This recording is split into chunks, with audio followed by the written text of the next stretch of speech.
Thanks, Josh. John Wick Chapter 2 was in theaters this past weekend, and if you didn't have a Valentine like me and wanted to see an awesome action movie, this one may be for you. John Wick Chapter 2 provides to be a sequel that builds upon the first movie and brings back the non-stop action that is a staple of the franchise.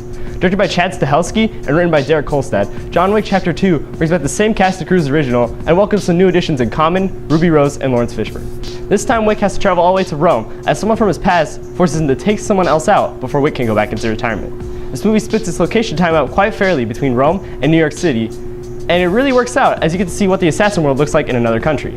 As this movie builds upon the awesomeness of the first movie by doing some great world building and expanding the lore in the world.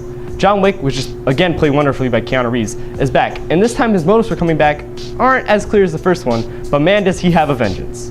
This movie staggers around three main action set pieces. These set pieces are set in the catacombs in Italy, all around the city in New York, and lastly in an art museum.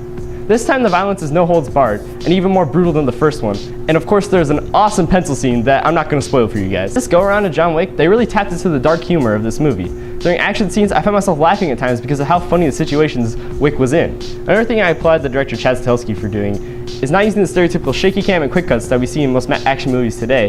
Instead, he uses an incredible stunt team and hardcore training for his actors to make sure the scenes are in clear focus and never confusing. In the end, John Wick Chapter 2 provides to be one of the few sequels that is as good, if not maybe even better than the first movie. By building up the assassin world and creating even more unique action scenes, John Wick Chapter 2 provides to be a tour de France for Keanu Reeves, as his character looks to be gearing up to one heck of a fight in the final chapter. That's it for my review, and now we go back to news.